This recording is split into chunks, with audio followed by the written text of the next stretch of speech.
IREN achieves its 20 exahash milestone, a huge movement in the stock coming out of it from that today. We're going to talk about that. We're going to talk about Bitcoin. We're going to look at NVIDIA and a few other things this afternoon on Trade Cave. But before we get going, smash that like button, subscribe if you've been with us a while and haven't done so yet. Check out the Trade Cave store, link in the description as well as the channel bio. Let's get into it. Today was absolutely nuts in every way. I absolutely loved today. It was fantastic. First of all, IREN got 20 exahash today. Well, technically yesterday. They got 20 exahash. They've reached that milestone. They are on track to reach their 31 exahash, right? Okay. And they are looking to go all the way up to that by the end of the year, I believe. Yeah, Q4, 31 exahash, Q4 2024. They are smashing all of their targets without any problems whatsoever. This is what makes IREN actually, to me, very attractive. They are just hitting their beats over and over again, right on time, sometimes early. This is what the market wants to see, especially on the cusp of a Bitcoin bull run. So like we're about to take off on Bitcoin. We're going to look at that as well. But IREN, first of all, let's talk about IREN. They were up 13.24% today. I am now up over 24% on my IREN overall. If you've been with us for a few months now, at least since July, you know I was talking about that drop on IREN all the way back here in mid to early July. And I kept saying, if it comes back down underneath that 11, it's going to keep dropping and keep dropping and keep dropping. I was calling for 8. It came as low as 6 on that on 2 separate occasions. I have been buying it since it got under 9. So anytime it was under $9, I was buying all the way down through 6. My average is under 8. It's like 720 something. And now it is sitting at $9 in after hours. And the after hours, it's actually touched 9. I don't know if it's still at $9, but it closed at 8.98. In the after hours, it went up to 9. I don't know if it's still holding there. Where we are right now, as long as we hold above this 200-day moving average, which is this pink line here at 836, as long as we hold above that, this break is confirmed. Okay, so if we hold above that tomorrow and the next day, this is going to basically be a confirmed breakout. What's going to happen on a confirmed breakout here with IREN?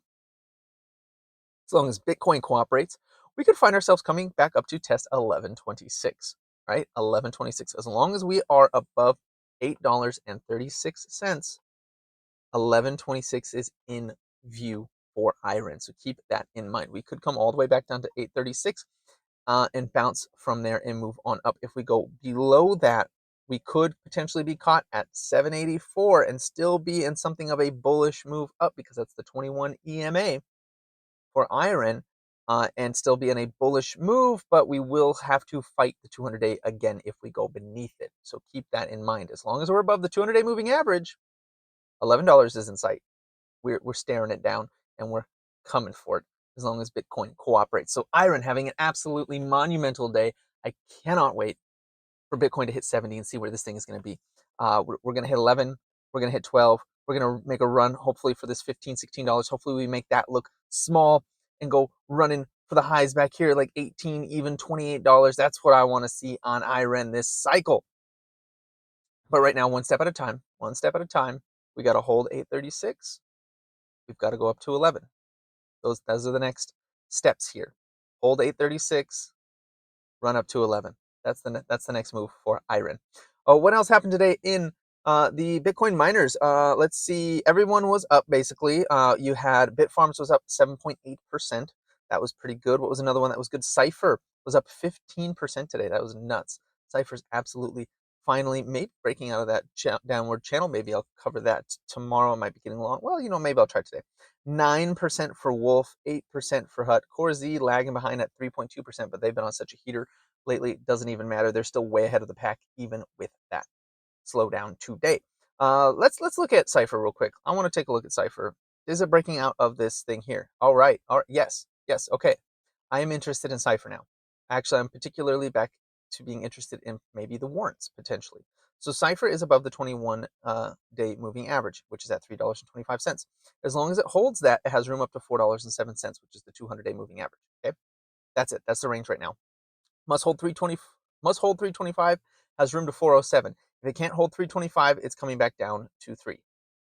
If it beats 407, then it has room up to about 480, maybe $5.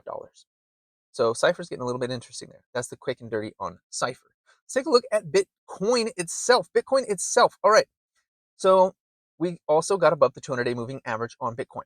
Okay. There are still a few hours left in the day for Bitcoin because it goes on a different time frame than the market. So there's a little less than 3.5 hours left. It is currently at $64,286 as of this recording. The 200-day moving average is at 63,586.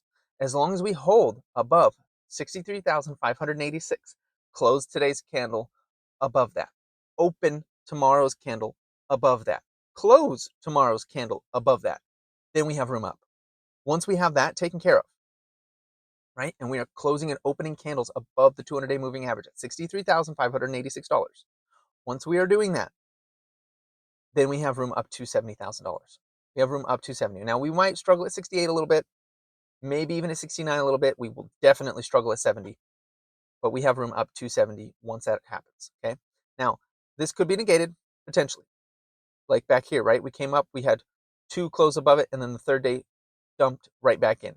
If that happens again, we're coming back down. So keep that in mind. We are coming right back down to this blue line down here at $60,000 if we get 2 days above and the third day we dump. So don't get too excited after 2 days, okay? That just means that we are potentially going to make that move up.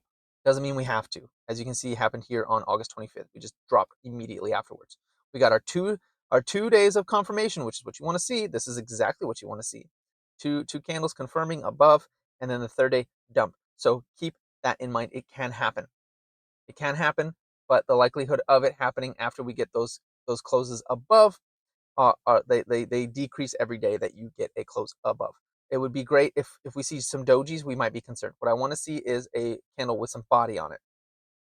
Okay, I want to see a candle with some body on it going up from the 200-day moving average as we move forward here. But this is exciting. This is very exciting. Very, very exciting for Bitcoin. This inverted head and shoulders right here that we were talking about like a week ago, right here, this inverted head and shoulders, this played out. This is played out now. Now we got a bull flag forming right here, and that is getting its breakout moment right now. It just needs to hold it and then move up from it to confirm it. That is perfect. We also have something on a larger time frame, on like a weekly time frame. I bet if I looked at it, we have a double bottom. We have a bottom here. Midline is up at 64,000.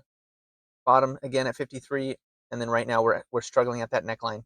We're struggling at that neckline. As soon as we take that out, that's a double bottom. That double bottom has room all the way up to $70,000, and that's how we're going to get $70,000 from the liquidity of that double bottom on Bitcoin. Okay, what else is going on today? We talked about Disney before, so let's take a look at Disney real quick. Meta is what I did. I did a trade on Meta earlier, but that's not what I want to talk about right now. Daily, Disney, I'm in. I went in on Disney. Why did I go in on Disney? I didn't get my $94. But why did I go in? I got a pair of tweezers. Okay, we got a pair of tweezers here, right? We came back into the 5-day, bounced, went a little bit below it again early today, and came up to make a hammer at the bottom of the move, right? So we got this tiny little move here, right? And we pulled a hammer out of that. I like that. I like those tweezers. I like that hammer. Disney looks primed to potentially go to $95. I bought a call out until the end of October for $95. So it's like a $1.50 move up, and I'm in the money on that. It's already up like 7%. I bought it right at the very end of the day for Disney. I like that. My stop loss will be anything, honestly, anything beneath this one right here. So anything beneath 90, 92, let's say 92.50. 92.50, that's my stop loss. Anything under that, I'm out of here. And that means it didn't work. Okay, there you go. 92, well, that says 45, whatever. It's close. That's how I'll be eyeballing it. But I'm looking for this to scoop up and for it to at least come up to 95.35, maybe tomorrow, maybe the next day. And I want to see it come up to here. Here's my target. My target is overall about right here. Let me put it about 96, 96.50. This is how I set up my trades all the time, by the way. That's my green line, right? Well, my green line, let's make that my orange line, actually. That's where I'm expecting some turbulence. My actual target is $100 up here. That's my actual target. I want to see it hit $100. Boom. But I am expecting turbulence around that $96, $97 range. And if that turbulence proves to be a little too dicey for me, I'll cut it there. I'm either going to cut it at $92.50, $96 to $97 if it doesn't show strength, and $100 as soon as it hits it. Okay, that's what I'm looking at for Disney on this move right now. The other one I did was American Superconductor because I am bullish on AI. I am bullish on Bitcoin. I am bullish on the need for more power. American Superconductor is an essential company in terms of providing infrastructure for that power. It's not a utility company. They build the superconductors that you use to produce power and the power lines and all that. So great. So I am interested in that for that reason. Now, why did I buy in? We got our bull flag. I mix those up all the time. I got my bull flag. It came up. It retested the 5. It held the 5 and pushed up. Now, this is if this were an inverted hammer up here, I'd be concerned. But the fact that it pushed up off those sellers so much, that is bullish to me. Now, I do want to see it hold above. Let's see. Where am I at? This one, no, it's above all that. Yeah, so I don't really see my big concern here is the 5. So the 5-day moving average is my stop. So I got in about right around here, and I'm looking for actually it was more like this. Okay, and I'm looking at this 5-day moving average will be my stop. Once it hits, if it goes beneath the 5-day moving average, I'm out. On the way up, I'm looking for it to hit 26.25, and if it takes that and doesn't struggle, that's going to be my orange area actually. If it takes that and doesn't struggle, I will be looking for it to potentially move as high as 28.81, maybe $29. That's what I'm looking for on this. But of course, if it struggles at my orange line here at 26.25, I will cut it there. And if it goes below $23, I will cut it there. That's what I'm looking at on that trade. That one I bought out, I believe, until November, I think. That's how far I bought that one out. So I was doing a lot of stuff today. I'm also going to update that. No, that one I bought a couple weeks out. I bought a 25 strike about 3 weeks out on this one to see if I just want to get it up to $26, and then I can be done there. That'd be a nice move. I do have an update for the income machine that's going to be coming in probably tomorrow on MicroStrategy and NVIDIA. I made some moves there. I started a new one that I want to bring up. I don't know if I'll bring it up this week or next week. It's a real slow mover. It's not really super important that I get it done quickly. It's a very slow moving stock, which makes it perfect for an income machine, especially when you consider how much you can make in a year on it. But I'll bring that up. Um, you know what? Maybe I'll do 2 income machines this week. We'll see. We'll see what comes up. If there's any other like big news, like any other Bitcoin miners go absolutely ballistic, I won't be able to have time to do 2 income machines, but I will try to do 2 income machines this week. I do have a big update for you tomorrow that I want to do for MicroStrategy and NVIDIA, and then I've got one more stock I want to talk about for the income machine here this week. Anyways, that is all I've got for you today. I hope you had a fantastic day. I know that I did. Please like, comment, subscribe, share this video. Check out the Trade Cave store, link in the description as well as the channel bio, and have a profitable day.